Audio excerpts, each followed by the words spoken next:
Chamar agora o professor Zé Gil Oliveira, gerente do Laboratório de Fotometria do Instituto de Energia e Ambiente da USP, para falar sobre normas para a utilização das lâmpadas LED no Brasil.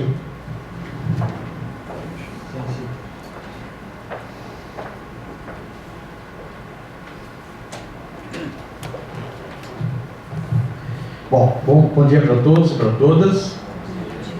Queria agradecer aí especialmente o esforço do Paulo Sérgio Nunes e do Luiz Fernando Gutmann me trazer para cá para o LabGo, porque a gente sabe que uma empresa que está começando ela precisa de uma ajuda, de uma força, e a gente está aqui para empurrar essa ajuda, né? A gente reconhece o esforço deles, e reconhece também a organização que está sendo feita, está sendo muito profissional. E também saudar os palestrantes anteriores, aí o senhor João Tchatchenko, né? O senhor Ricardo Kaufmann, pela apresentação deles, foi muito importante. Aprendemos bastante. E vou tentar aqui colocar alguns conceitos também importantes na questão das normas de lâmpadas LED, porque nem tudo são flores, né? A gente sabe que quando entra uma certificação, um programa de certificação, existem solavancos aí que são grandes, que a gente vai tentar tratar aqui no assunto, e ver a compatibilidade das normas com a tecnologia de LED, né? Porque a tecnologia de LED, apesar de estar tendo uma explosão na sua utilização, ela já tem bastante tempo, né? Então o Brasil tem que se adequar rapidamente à tecnologia para poder ter uma norma eficiente e traduzir isso nos produtos. Então eu trabalho no laboratório de fotometria, né, no Instituto de Energia e Ambiente da USP, sou mestre na área de engenharia e gostaria de colocar à disposição depois da apresentação para qualquer pergunta que vocês tiverem. Mesmo durante, se tiver alguma dúvida muito grande, eu falar alguma besteira aqui, né? Ok? Então, a sequência da apresentação é o que é a tecnologia de estado sólido, quais as vantagens e desvantagens em relação à iluminação convencional, falar um pouco sobre reprodução de cores. Tem uma questão aqui importante que está tendo uma briga no mundo aí sobre a questão do padrão de reprodução de cores, CQS versus IRC, que foi falado aqui, né, o CRI. Quais as principais aplicações da tecnologia de estado sólido, por que normatizar, principais normas nacionais sobre as lâmpadas a LED e o futuro da tecnologia. Bom, como a gente trabalha na área acadêmica, a gente sempre gosta de deixar um pouco de bibliografia para quem quiser se aprofundar, né? Humildemente, eu estou recomendando Lightweight Diodes do Schubert, LEDs for Application, Patrick Montier, revista LED Magazine e o site do DOI, que sempre publica, isso é importante falar, os mais avançados testes de laboratório sobre produtos comerciais. Quem quiser saber o que está acontecendo no mundo, em termos de testes, em termos de novidades, o site do DOI americano é muito didático, inclusive. Ele fala que tem produtos que estão sendo lançados no mercado brasileiro, inclusive, que nem lá fora ainda é uma realidade, em termos de eficiência, né? Então é bom ficar de olho para não comprar gato por lebre.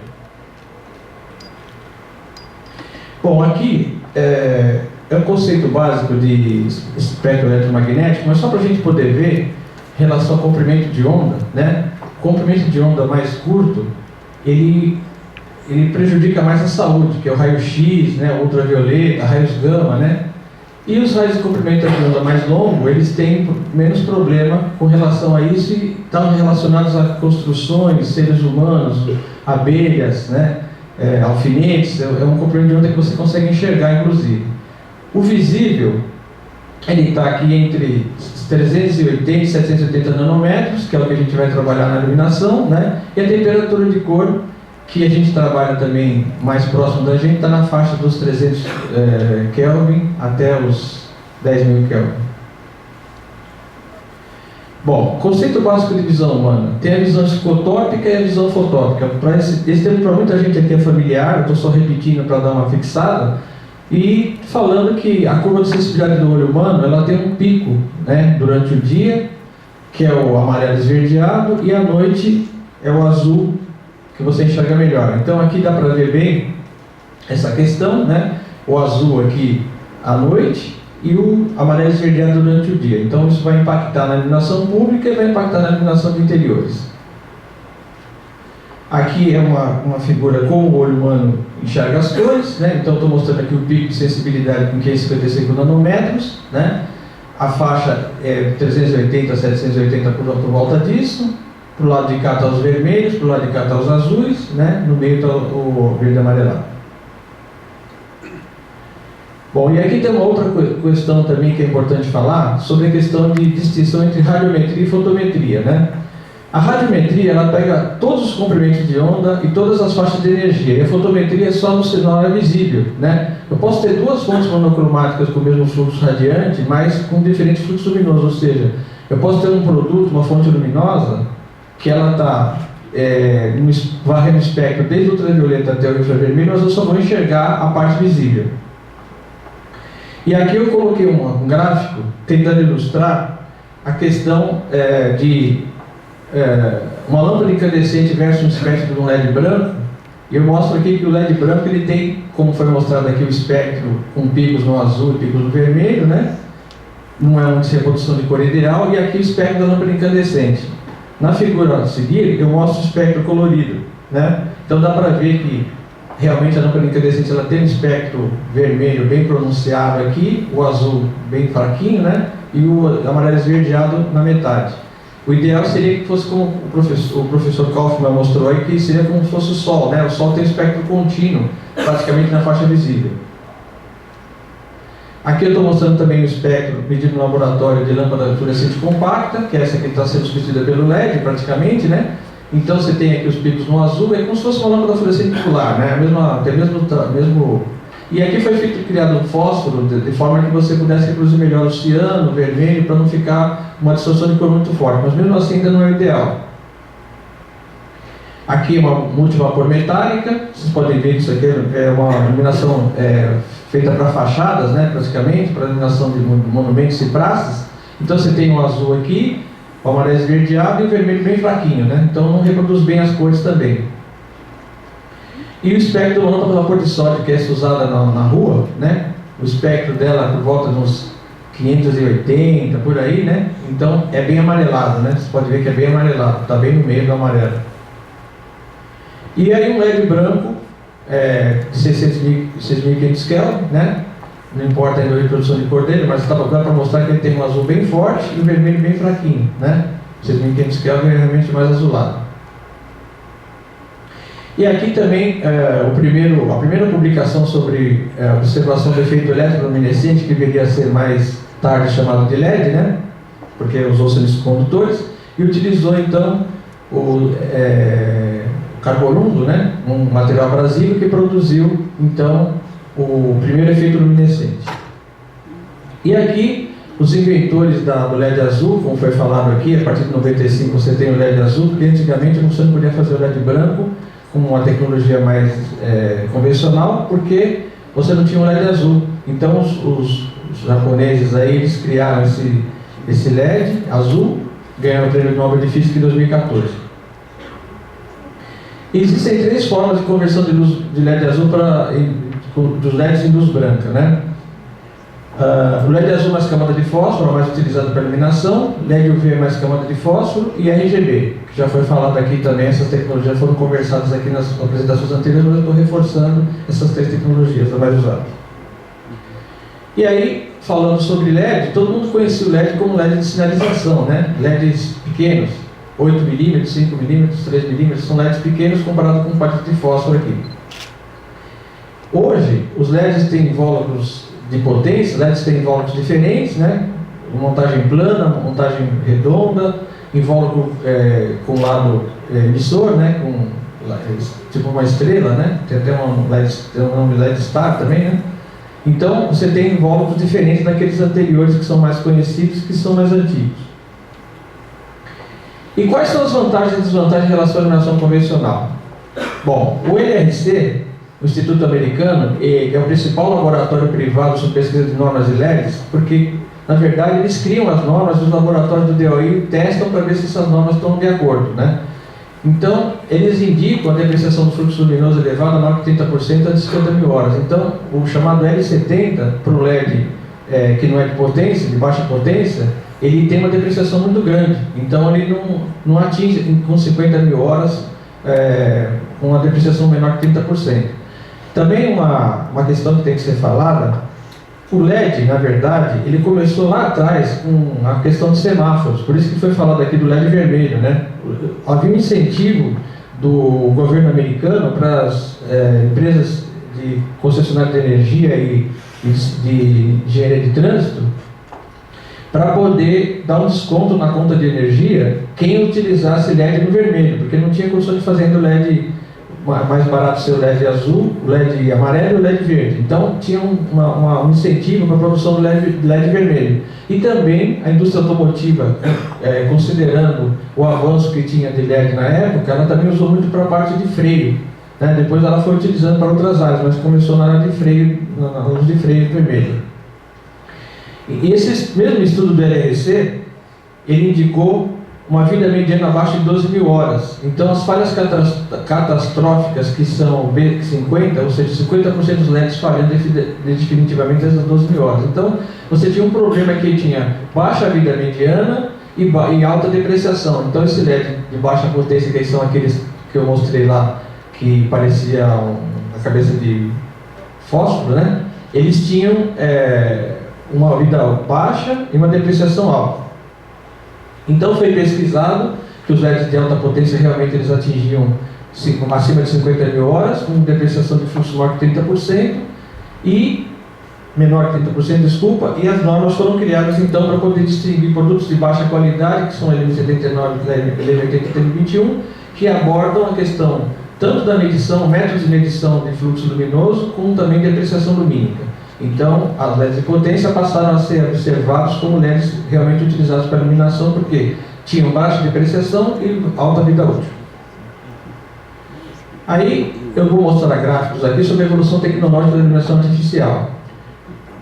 Inicialmente, você tinha lá o fogo, depois as lâmpadas de filamento de carbono, filamento de tungstênio. Vocês podem ver que elas não têm uma eficiência maior do que 15 lumens por watt, né?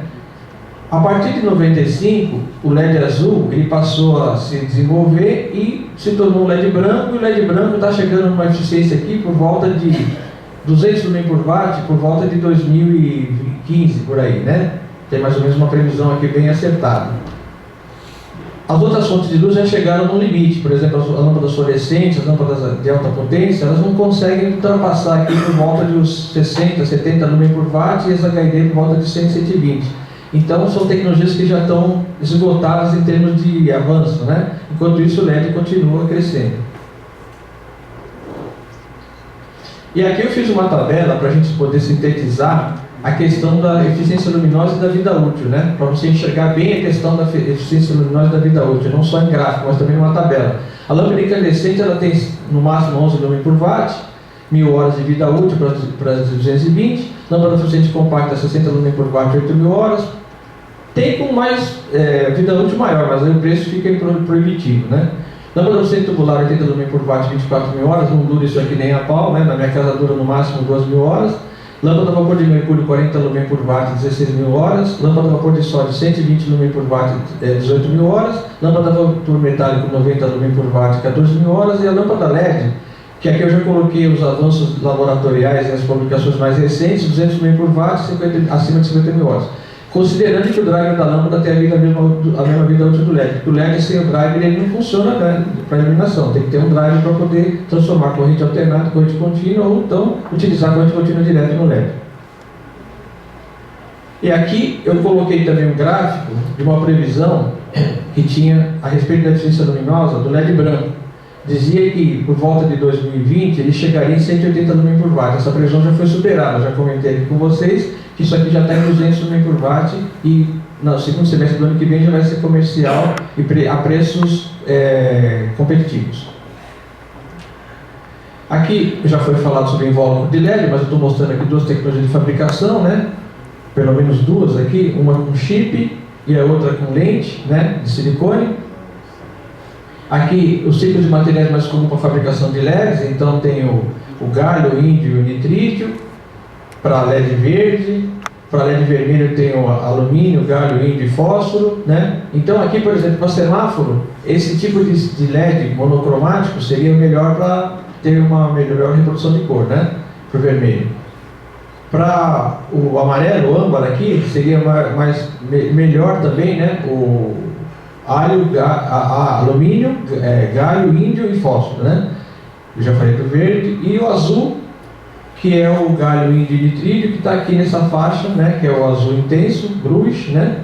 Que em alguns países é usado também para semáforo LED, para evitar daltonismos, efeito daltonismo. E qual seria a mais eficiência do LED teórica, né? Por volta de 63 mil por watt.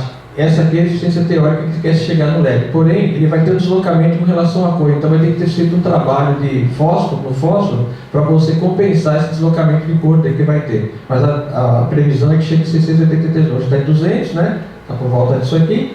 A tendência é chegar em 683 mil por watt. Bom, e houve algumas mudanças de conceito da iluminação LED para a iluminação convencional, né? Então, o rendimento luminoso de uma luminária, por exemplo, o conceito de fotometria absoluta, temperatura de cor correlata, TCC, índice de reprodução de cores de IRC versus CQS, luminância versus luminância, e instrumentação adequada para a medição de LEDs. Aqui, antigamente, o gráfico apresentava uma luminária de LED, uma luminária convencional, não de LED, uma luminária convencional, em candela por quilolume, né? Hoje as curvas são em candelas, diretamente em candelas, então a chamada fotometria absoluta. Como é que você fazia o rendimento luminoso anteriormente numa esfera integradora de Hubble? Você pegava só a lâmpada, media o fluxo dela, depois integrava com a luminária e fazia uma relação para saber o rendimento. Com o advento da luminária LED, que é um corpo só, não tem mais esse parâmetro. Esse parâmetro já não é mais considerado. É considerada a eficiência luminosa, que é lumina por watt, mas considerando o consumo versus o fluxo luminoso emitido pela própria luminária.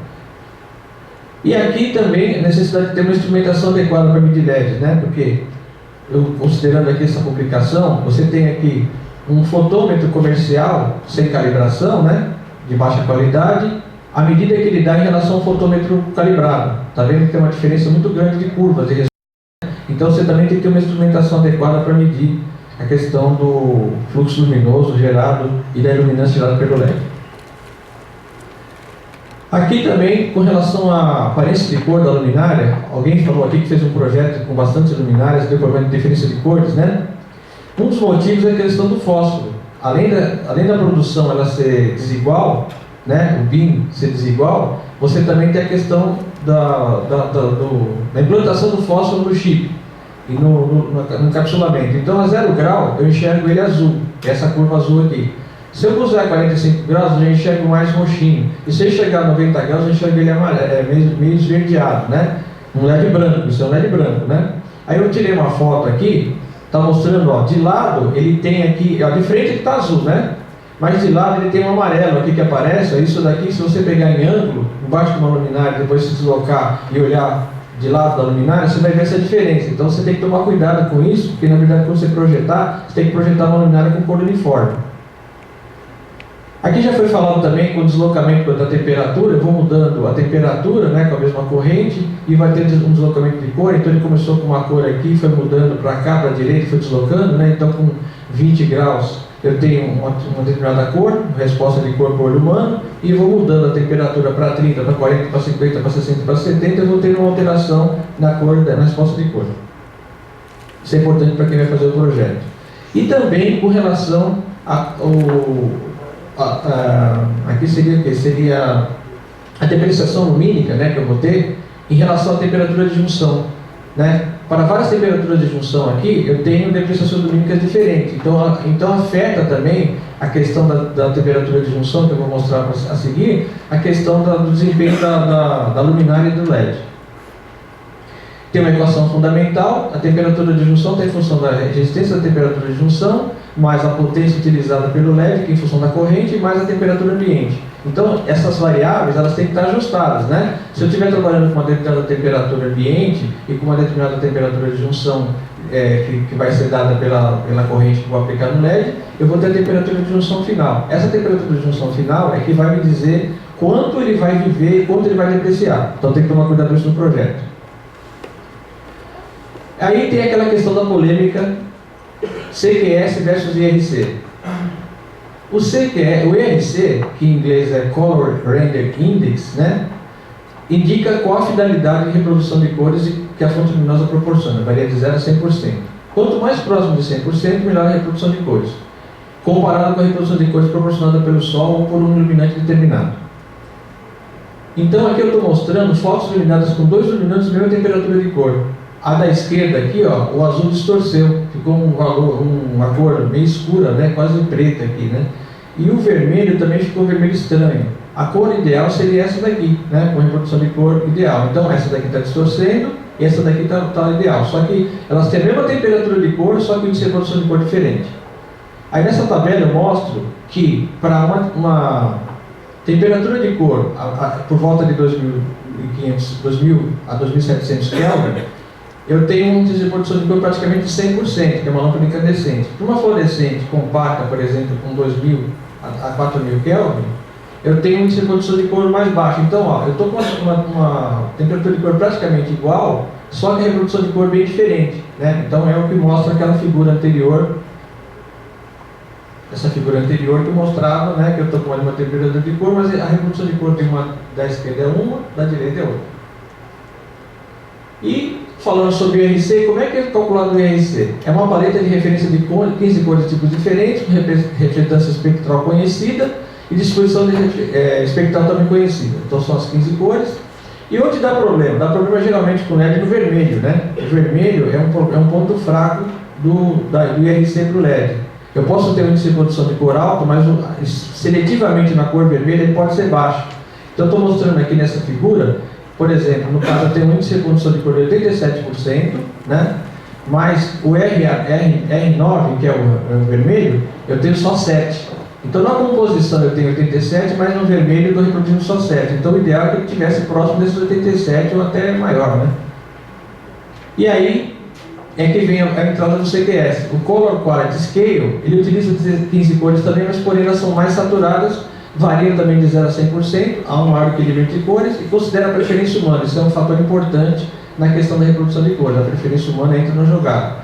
Ele utiliza a cor da escala Mansell, comercialmente disponíveis, e indicada para a tecnologia LED, espectro descontínuo. Não é uma escala adotada mundialmente, isso é um problema. O CRA, ou IRC, ele foi utilizado mundialmente porque para lâmpada convencional. Para LED, essa adaptação não está sendo tranquila, né? Está tendo reclamações, inclusive os americanos estão batendo forte em usar o Color Quality Scale, porque o laboratório americano está estudando esse é o NIST, e o pesquisador lá, o Shakyama, ele briga com os europeus aí para conseguir que esse Color Quality Scale seja a cor adotada mundialmente para LEDs.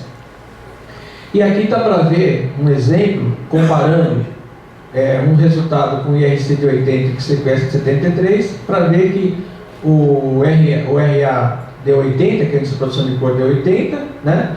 Que é em relação à referência aqui, teria que ser uma cor amarronzada. Na verdade, quando ele deu o RA de 80, ele deu uma distorção no vermelho, né? Aqui no vermelho marronzado, né? E deu um marrom mais escuro. Então, realmente, faz sentido você dizer que, apesar de eles terem um CQS diferente do IRC, um de 73 de 80, percebe-se claramente que tem uma distorção de cor no vermelho, né? Então, o CQS, para esse caso, que ele considera vermelho de cores saturadas, está sendo mais fiel, né, do que o IRC de 80. Bom, aí quais as principais aplicações da tecnologia de estado sólido? Iluminação de interiores, iluminação pública, para hotéis, bares e restaurantes, área médica, LED azul para odontologia, cura de UV, falaram até dos esmaltes, né? Área automobilística para faróis, lanternas, iluminação interna de carros, e área cênica, que foi falando aqui da questão do IRC cada vez mais alto, que já tem produtos com IRC com quase 98%, 99%. E por que normatizar os LEDs? Isso é uma questão, o fulcro fundamental da minha apresentação aqui. Ingressam anualmente no mercado brasileiro de 200 a 300 milhões de lâmpadas por ano via importação. Lâmpadas compactas já tem um programa de etiquetagem, lâmpadas incandescentes já tem um programa de etiquetagem, mas a lâmpada de LED não existe avaliação de conformidade. E o que é a avaliação da conformidade? Proteger o consumidor, em particular, contra a saúde, segurança e meio ambiente, proporcionar a concorrência justa, estimular a melhoria contínua da qualidade, facilitar o comércio internacional e fortalecer o mercado interno. São os principais objetivos do processo de avaliação da conformidade. Que, na verdade, quem dirige esse processo de avaliação da conformidade é o Inmetro, né? que é o conceito da conformidade? Processo sistematizado, acompanhado e avaliado de forma a propiciar adequado grau de confiança de um produto, processo ou serviço, ou ainda de um profissional, atendendo a pré-requisitos de normas e regulamentos técnicos com menor custo para a sociedade. Isso aqui, menor custo para a sociedade, nem sempre é verdadeiro, né? E quais são os mecanismos de avaliação da conformidade que são conhecidos no Brasil? Certificação, declaração dos fornecedores, inspeção, etiquetagem e ensaios. Vamos abordar a etiquetagem e a certificação, porque são os dois que são utilizados nas lâmpadas. Cabe uma observação. Quanto aos agentes econômicos, quem é de primeira parte é uma avaliação feita pelo próprio fabricante e fornecedor, segunda parte feita pelo comprador que submete ao fornecedor uma avaliação, e terceira parte feita por uma instituição acreditada com independência em relação ao fornecedor e ao cliente, e o MET é o organismo que acredita essas instituições. Aqui são os laboratórios de pesquisa, são os laboratórios de ensaio que estão nessa parte aqui, e são as certificadoras que vão lá nas fábricas retirar os produtos para poder fazer testes. E a etiquetagem, ela fornece uma importante informação para a formulação da decisão de compra do consumidor, devendo ser considerada juntamente com outras variáveis como qualidade, segurança, aspectos ambientais e preço. E aqui, as marcas de etiqueta mais conhecidas por nós, né? Então, ENSE, Compete e Procel. Então, essa aqui é a ENSE, esse aqui é o selo Compete, esse aqui é o selo Procel. Esse aqui é compulsório, esse é compulsório, esse daqui não é compulsório, esse aqui é só para produtos 25% mais eficientes. Aqui eu estou mostrando para vocês a etiqueta de conservação, a etiqueta nacional de conservação de energia, como que ela é apresentada, né? Ela tem um probleminha aqui de apresentar um Procelzinho aqui, mas na verdade isso aqui é só a ENSE, o selo Procel é a gravatinha, não pode confundir. E a etiqueta nacional de conservação de energia, ela estabelece critérios para o programa de avaliação da conformidade através do mecanismo de etiquetagem. São estabelecidos níveis mínimos de eficiência e ensaio de segurança e desempenho dos produtos etiquetados. Então você tem na etiqueta valores que são obtidos pelos ensaios, pelos laboratórios acreditados, em produtos que são importados ou fabricados nacionalmente. E o selo Procel Médico, que não é compulsório, mas ele tem a pretensão, né, de fomentar a fabricação e comercialização de produtos mais eficientes, incentivar a indústria para fabricar produtos com tecnologia mais avançada e, consequentemente, preservando os recursos naturais. Mas não é compulsório. O que a certificação é? Ela é realizada por terceira parte, lembra que eu falei para vocês da terceira parte, que são laboratórios, organismos de certificação, por uma organização independente acreditada para executar essa modalidade de avaliação da conformidade e é quem acredita é o INMET. No Brasil, a certificação de produtos tem 8 modelos, né? Modelo 1, modelo 2, modelo 3, modelo 4, modelo 5, modelo 6, modelo 7, modelo 8, mas o mais importante é o modelo 5. O modelo 5 está previsto na portaria 144, que é da lâmpadas a LED, que é ensaio de tipo, que é do projeto, avaliação da aprovação do sistema da qualidade do fabricante, vai lá na fábrica da empresa retirar o produto, acompanha através de auditorias no fabricante, ensaia as amostras em laboratório, e retirada do comércio, e retirada do fabricante. E o outro tipo de certificação de produto é o modelo 7, que é ensaio de lote. Também está previsto na portaria 44, que na verdade é para produto importado, né, que vem em container, né? Então você faz o lote e avalia quanto do lote, mas é muito mais difícil de passar no ensaio de lote do que no ensaio de tipo, tá? Porque a quantidade de ensaios é muito maior no ensaio de lote.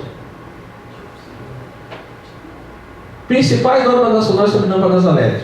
Como é que eu estou no tempo aí, Guti? Não dá. Bom, então a portaria 389 de agosto de 2015, ela define parâmetros, 2014, está errado, parâmetros, regulamento técnico de qualidade, é um processo compulsório. Então, a partir de dezembro de 2015, é proibido importar lâmpadas a LED sem ter os testes e os ensaios feitos em laboratórios acreditados, tá? A portaria 144, ela define as questões de certificação compulsória, como é que o relacionamento entre cliente, laboratório e certificador. E é também parte do processo compulsório. É obrigatório fazer esses testes, né? E a portaria 143, ela complementa a portaria 389, através de aspectos técnicos que não foram abordados aqui. Então é um complemento da portaria 389. Isso tudo está disponível no site do Inmetro, é só baixar, tranquilo, não tem problema nenhum, não tem mágica, não tem segredo, não tem nada. Agosto de 2015? Não, eu falei que estava errado ali. Aqui é 2014. Eu falei que estava errado. Bom, qual que é o escopo dessa portaria? Bom, essa portaria ela está destinando a produtos de operação em 60 Hz. Então é lâmpada LED com reator incorporado, né? Ou com driver incorporado, né? Não reator, com driver.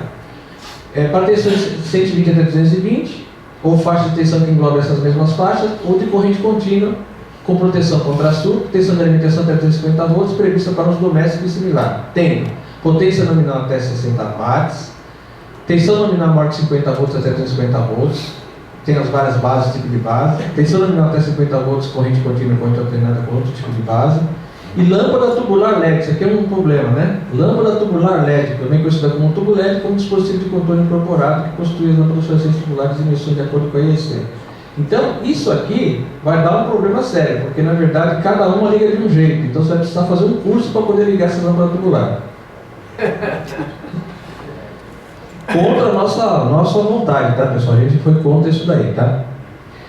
Quando a lâmpada for operada em uma luminária, os dados de desempenho declarados podem desviar do estabelecimento por regulamento. Quer dizer, se for uma lâmpada incorporada em uma luminária, pode ter valores diferentes. Exclui-se desse regulamento. É importante essa exclusão aqui, pessoal. Lâmpadas a LED coloridas, ou com lentes que emitem luz colorida, RGB, lâmpadas a LED com dispositivo de controle incorporado,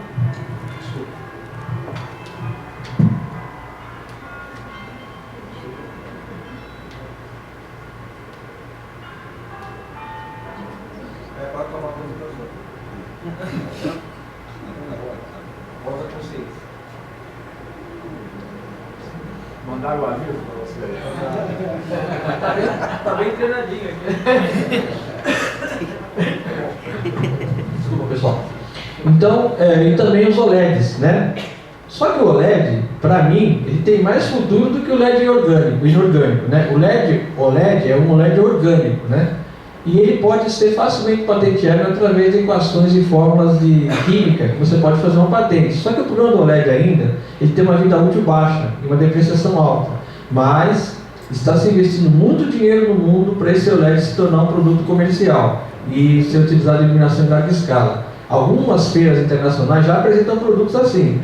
Então eu acredito o seguinte, o OLED é o futuro da iluminação e não o LED, o OLED.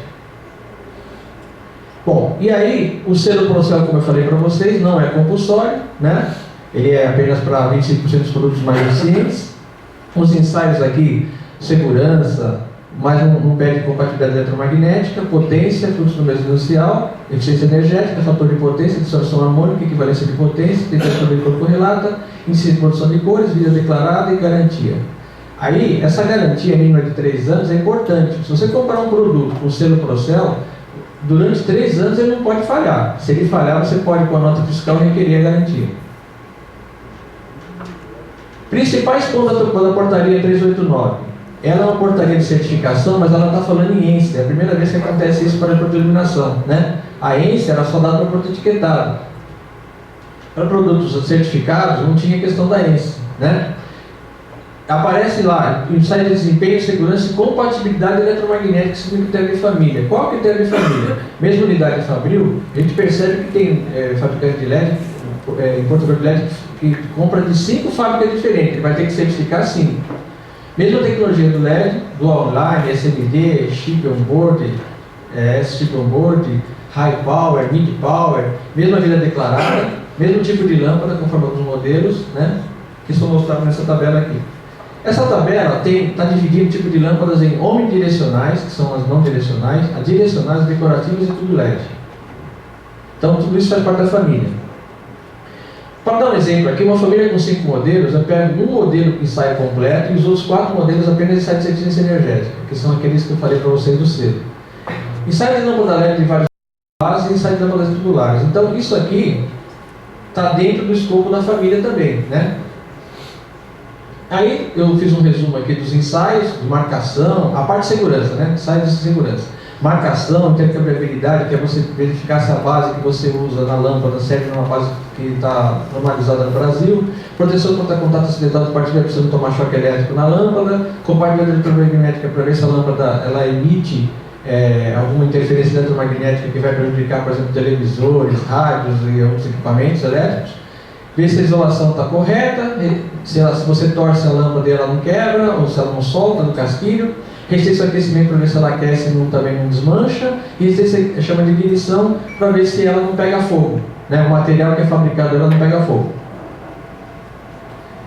Depois, essa eficiência energética, que é aqueles que eu falei para vocês anteriormente, eles têm potência, fator de potência, fluxo, temperatura de cor correlata, índice de produção de cor, ainda não entrou o CQS aqui, mas vai entrar, eficiência de fluxo luminoso, distribuição luminosa, valor da densidade de pico para a lâmpada unidirecional, ângulo do facho também para a unidirecional, quando aplicável, manutenção do fluxo, esse ensaio é complicado, ele é demorado, ele pode demorar até 6.000 horas, ciclo térmico, durabilidade do dispositivo de controle incorporado, verificação da qualidade do projeto de capacitor. Esse também é outro ensaio que foi inserido aqui contra a nossa vontade, mas que não teve jeito.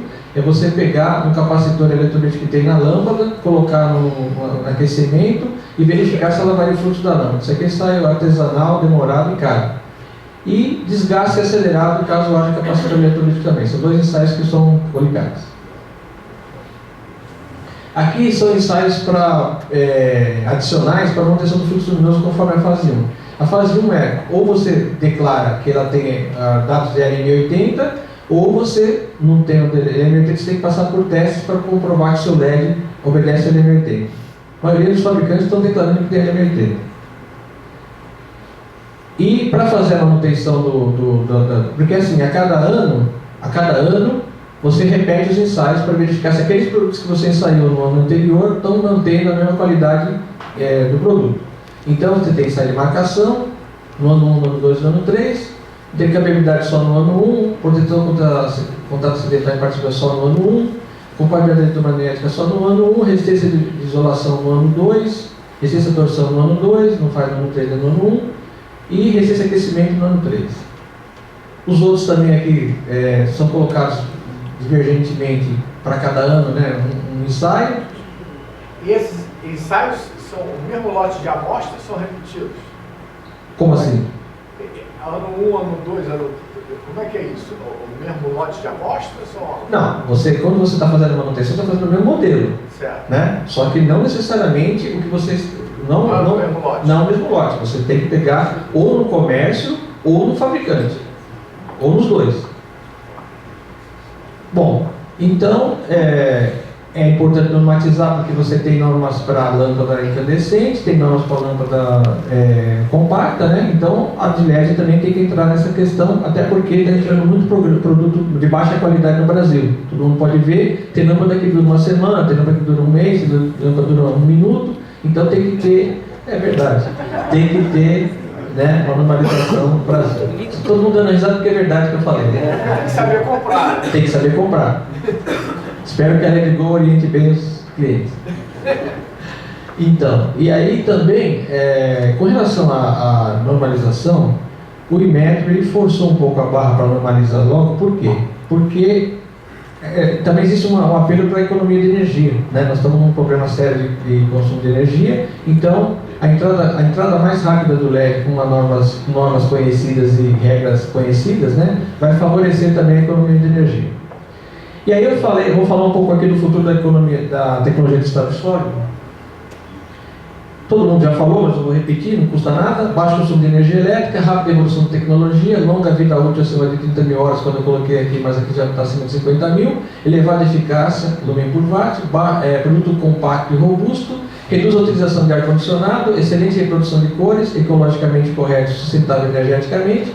E um fator importante aqui, que é a Hight's Law, que o preço cai 10 vezes a cada 10 anos, enquanto o fluxo luminoso aumenta 20 vezes.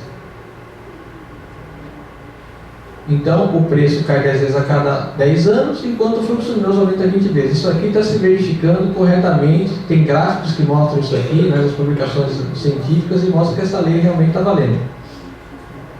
E aqui, o preço final de 2020, com relação a 2015, vai cair 50%. Isso é uma previsão, né? Previsão do DOI, não é minha. Então aqui a gente pode ver que 0,2 aqui, 0,4 aqui, caiu metade. E aqui tem por produto, né? O LED cai, o LED é o azul, né? Tá vendo? O azul está caindo aqui, ó, praticamente pela metade, 0,1 para meio, praticamente, né? Então você tem uma evolução também na queda de custo de todos os materiais, todos os produtos envolvidos para fazer uma luminária, né? Eu estou falando de luminária, né? Tá? E obrigado para todos. Telefone para comprar, e-mail. Obrigado, Gil. A gente vai agora para o